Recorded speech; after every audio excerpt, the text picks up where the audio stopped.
Good morning बच्चों। ये class 5 की साइंस, ठीक है। और आज हम लोग जहाँ तक पढ़ चुके हैं उससे आगे पढ़ेंगे।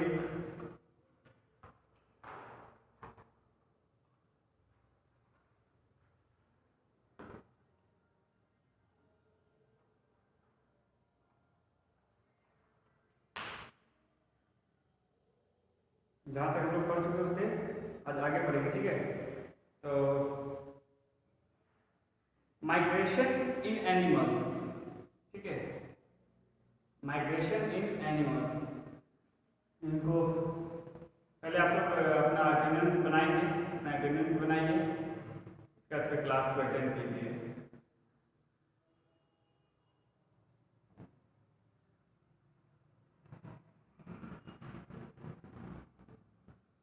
Migration in animals. Migration in animals is a regular seasonal movement.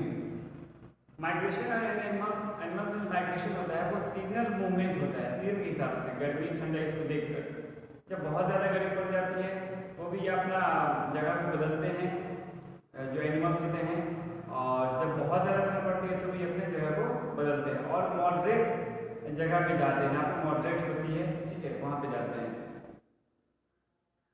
It is a short-lived movement of animals to protect themselves from harsh weather conditions.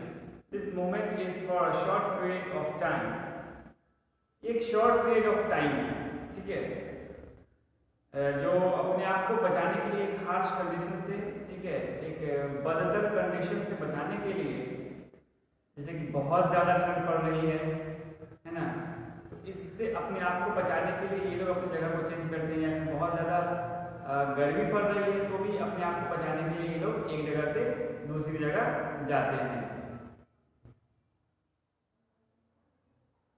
They travel long distance in a fixed time of the year to find better shelter, safe place, moderate weather conditions for and food and environment. ये लोग उस जगह में जाना ज़्यादा पसंद करते हैं जहाँ पे इनके अनुकूल वेदर होता है, जहाँ पे इनके अनुकूल शेल्टर होता है, ठीक है, जहाँ पे इनको आसानी से भोजन मिल सकता है, खाना मिल सकता है, ठीक है। Fix time of the year find better shelter, ठीक है। फिक्स टाइम ऑफ ईयर में ये लोग बेटर शेल्टर के लिए, अच्छे खाने के लिए, ठीक है, और फेवरेबल कंडीशन के लिए, जो फेवरेबल वेदर कंडीशन होता है उसके लिए ये लोग एक जगह से दूसरी जगह जाते हैं। The time duration for these temporary trips differs from animals to animals. Time duration होता है, ठीक है, वो इनका डिफरेंट होता है, differs from animals to animals. Some animals may repeat their trips several times in their lifetime. ये अपने कुछ ऐसे एनिमल्स होते हैं जो अपने ट्रिप्स को सेवरल टाइम्स रिपीट करते हैं अपने लाइफ टाइम में।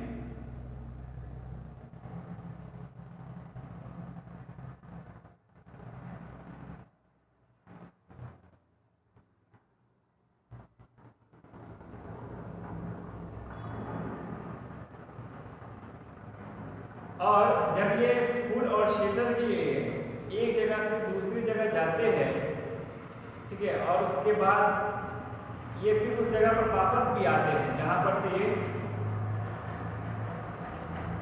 गए होते हैं, ठीक है, जहाँ पर से ये गए होते हैं वहाँ पर से ये फिर वापस भी आते हैं जब इनको फेवरेबल कंडीशन मिलता है, जब इनको फेवरेबल इन्वायरमेंट मिलता है उस जगह पे, तो ये फिर आना भी पसंद करते हैं।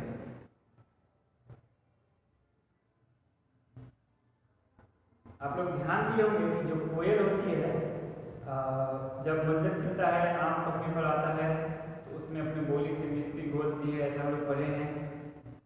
तो ये उसी टाइम में ज़्यादा कूक कूक करती रहती है ना, तो इसके हिसाब से उस टाइम उसको वो कंडीशन मिलता है, ठीक है। उसके बाद फिर ये गायब हो जाते हैं, उसके बाद फिर ये नजर नहीं आता। जैसे ये फिर इन्वायरमेंट आता है तो ये सब फिर से माइग्रेट होकर वापस चले जाते हैं।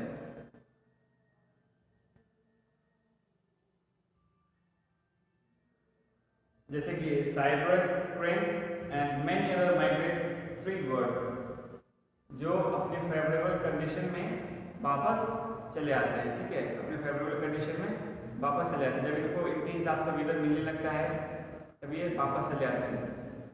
ऐसा नहीं कि ये जहाँ गए फिर वहीं रह गए, ऐसा ये लोग नहीं करते हैं। ये लोग वहाँ से भी दूसरी जगह बदल देते हैं। अगर इनके अनुसार वो कंडीशन वहाँ नहीं मिला तो ये उस जगह पर भी बदल देते हैं।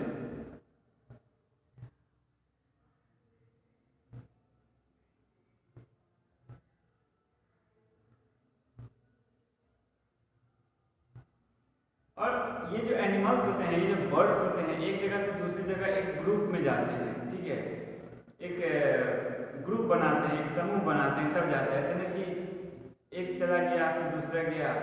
ये लोग, और इन लोगों को ध्यान में भी रहता है इनका जो फेवरेट रूट होता है, ठीक है, जो इनका शॉर्टकट रूट होता है वो भी इनको अच्छे से पता होता है, ठीक है, ये भी इनको अच्छे से पता होता है। और ये लोग पूरे ग्रुप में जाते हैं एक जगह से दूसरी जगह।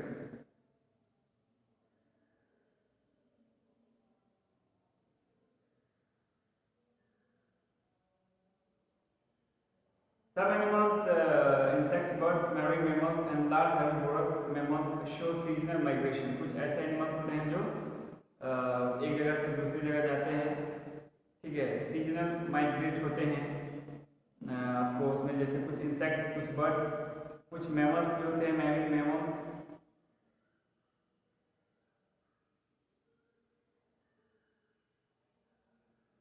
Seasonal migration is a major factor in the life of many birds. ये सीजनल माइग्रेशन होता है, ये एक मेजर फैक्टर होता है, ठीक है, ये एक मेजर फैक्टर होता है किसी भी बर्ड में। क्योंकि जब इनको इनके अनुसार कोई भी कंडीशन नहीं मिलता है, इनके अनुसार जब इनको वेदर नहीं मिलता है, इनके अनुसार जब इनको इनका इन्वायरमेंट नहीं मिलता है, तो ना ही इनको ढंग से फूड प्राप्त होता है और ना ही इनको ढंग से को भी शेल्टर मिलता है, जिसके कारण ये भूख से मर ना जाए, इसके लिए ये लोग एक जगह से दूसरी जगह जाते हैं। आप अपने रूम में ही ध्यान दीजिए, अपने घर पे ही ध्यान दीजिए, देखेंगे आप कि आप लोग के घर में एक दो ऐसे रूम होंगे। एक ऐसा रूम होगा जिसमें आप लोग ठंडी के टाइम में रहना पसंद करेंगे और एक ऐसा रूम होगा जिसमें आप लोग गर्मी के टाइम में रहना पसंद करेंगे।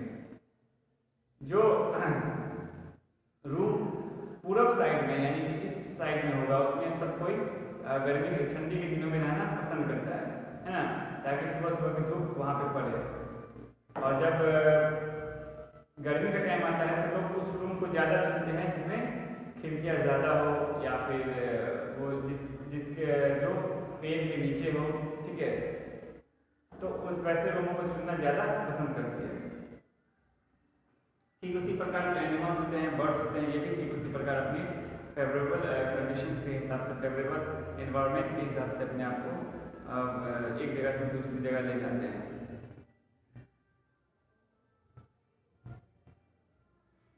ये लोग एक लंबी दूरी तय करके आते हैं और एक लंबी दूरी तय करके फिर जाते हैं, ठीक है। ये लोग 6-6 हज़ार, 7-7 हज़ार, 10-10 हज़ार किलोमीटर दूर जाते हैं, ठीक है। जैसे मैं बर्ड के बारे में बता रहा हूँ, the tiny wing bird completes 1000 kilometre in 24 hours spring flight across the Gulf of Mexico।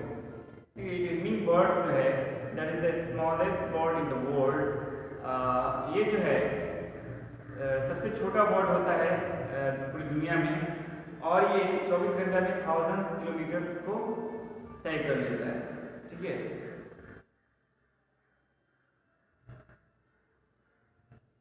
कुछ ऐसे रूट्स होते हैं ऐसे बर्ड्स के जो बहुत ही लंबी दूरी के होते हैं, 10,000, 15,000 ऐसे 10,000, 15,000 किलोमीटर, इतने लंबे लंबे दूरी के ये सब होते हैं इसके रूट्स, ठीक है। Migration is the great mystery of science.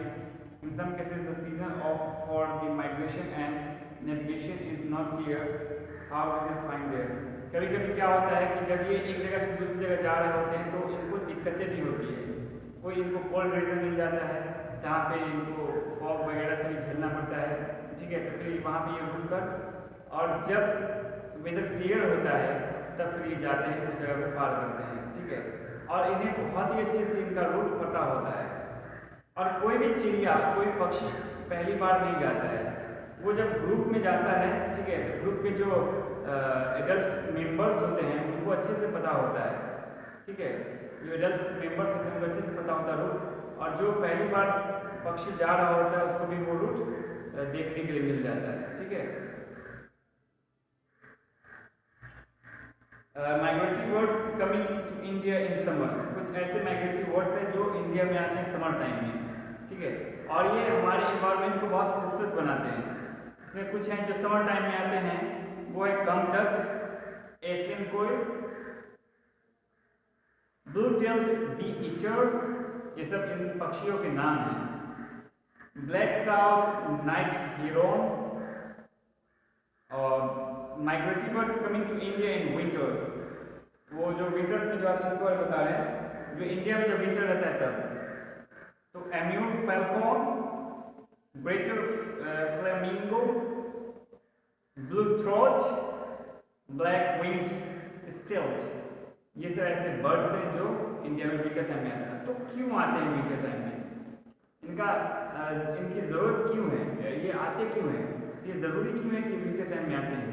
ठीक है, इसका सबसे बड़ा रीज़न ये होता है कि ये जो है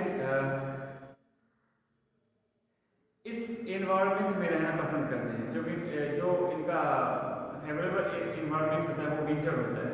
तो विंटर इनको जहाँ मिलेगा, ठीक है, जैसे कि जिस टाइम में ये आते हैं दिसंबर जैन में आते हैं, तो उस टाइम में कड़ाके की ठंड पड़ती है, तो ये उसी टाइम में आते हैं, और उस टाइम में विंटर रहती है, बहुत ज़्यादा ठंडी रहती है, तो ये उनका फेवरेबल वेदर है और ये उनको बहुत अच्छा लगता है, और ये उनका एडेप्टेशन भी है, ये उनका हैबिटेट भी है, ये उनका एडेप्टेशन है, जिसकी वजह से वो यहाँ पे आ पाते हैं। अब कुछ ऐसे आपको समर बर्ड्स मिलेंगे जैसे कॉमडक, एशियन कोयल, इन लोगों का जो फेवरेबल वेदर है वो है समर, ठीक है, फेवरेबल सीजन जो है वो है समर। तो ये लोग इसलिए गर्मी के टाइम में आते हैं, बिकॉज इंडिया में उस टाइम में बहुत ज़्यादा गर्मी पड़ रही होती है, और ये अपने आप को उस गर्मी में सर्वाइव करना जानते हैं। कोल्ड रीजन में ये लोग रहना पसंद नहीं करते हैं, इनका जो एडेप्टेशन है वो कोल्ड रीजन के लिए नहीं है। तो ये था कुछ इन बर्ड्स के बारे में, ठीक है, जो हमें जानना जरूरी था। कल आप लोग ऑब्जेक्टिव्स कंप्लीट करके लाएंगे, ठीक है, कल आप लोग ऑब्जेक्टिव्स कंप्लीट करके लाएंगे। कल मैं ऑब्जेक्टिव्स देखूंगा आप सभी के, और जो क्वेश्चंस आंसर्स हैं उसको भी आप लोग कंप्लीट नहीं करेंगे लेकिन चेक करके जरूर लाएंगे, ठीक है।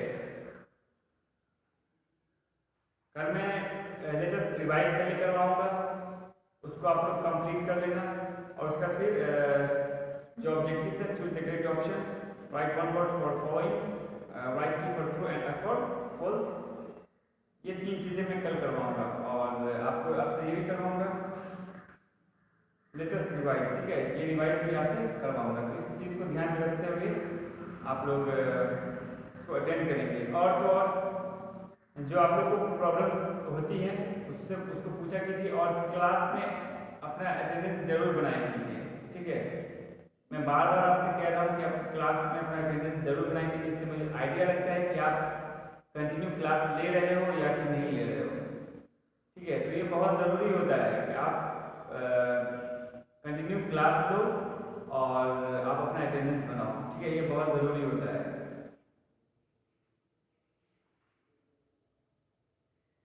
जो एक्टिविटीज़ है, जो हॉट्स है, जो टेस्ट योर स्किल्स है, इन सभी चीज़ों को पूछिए। इसमें अगर कोई दिक्कत होती है, कुछ प्रॉब्लम्स होती है, तो उसको आप कमेंट बॉक्स में पूछिए। मैं या तो उसको वहीं पर समझा दूंगा या फिर आपको अगली क्लास में बता दूंगा, ठीक है। तो ये आप ध्यान में रखेंगे कि जो क्वेश्चन से मैं करवा देता हूँ, जो ऑब्जेक्टिव्स करवा देता हूँ, उसके बाद भी थोड़ी सी चीज़ें बच जाती हैं, लेटेस्ट डू समथिंग, ये कुछ एक्टिविटीज़ हैं जो आपको खुद से करनी चाहिए, और इसमें जो आपको दिक्कतें होंगी, इसमें जो आपको प्रॉब्लम्स होंगी, वो आप बिल्कुल हमसे पूछेंगे, तो इसको फिर बताया जाएगा,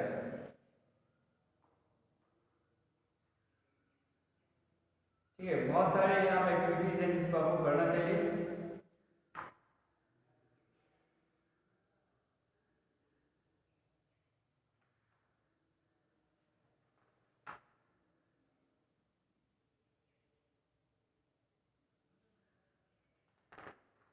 हम लोग ने मूवमेंट इन एनिमल्स के बारे में पढ़ा, जितने भी एनिमल्स होते हैं उसके मूवमेंट अलग अलग होते हैं। हमने फिन्स एंड फ्लिपर्स के बारे में पढ़ा, ठीक है, हमने विंग्स एंड फीदर्स के बारे में पढ़ा। जो पेंगुइन के पास जो होता है वो फ्लिपर्स होता है, और जो फिश के पास होता है आप देखेंगे तो वो उनका फिन्स होता है, ठीक है। विंग्स एंड फीदर्स के बारे में हम लोगों ने पढ़ा, बर्ड्स फ्लाई, इंसेक्ट फ्लाई, इन सब के बारे में पढ़ा, ठीक है। तो कुछ ऐसी चीज़ें थे जिन सब के बारे में हम लोगों ने पढ़ा, ये कैसे हेल्प करता है।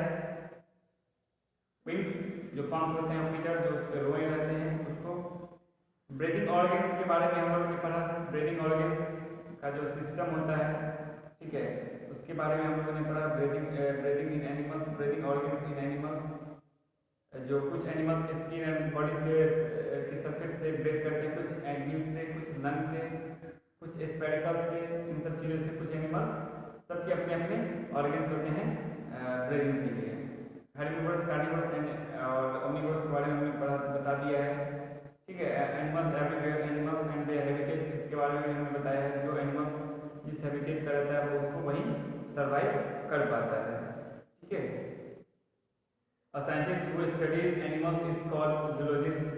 जो साइंटिस्ट एनिमल्स का स्टडी करते हैं उसको जूलॉजिस्ट कहते हैं, और इसका जो ब्रांच होता है स्टडी का उसको हम लोग जूलॉजी कहते हैं, ठीक है। तो आज के लिए हम लोग इतना ही रखते हैं, और आप लोग अपना ख्याल रखें, ध्यान रखिए, ठीक है, और बच के रहिए, मार्केट निकलने से बचिए, इन सब चीज़ों से बचिए, और पढ़ते रहिए, खूब अच्छे से रिवाइज करते रहिए। पिछला जो चैप्टर्स है उन सबको रिवाइज अच्छे से करते रहिए, ठीक है। तो आज के लिए बस इतना ही रखते हैं। Thank you very much.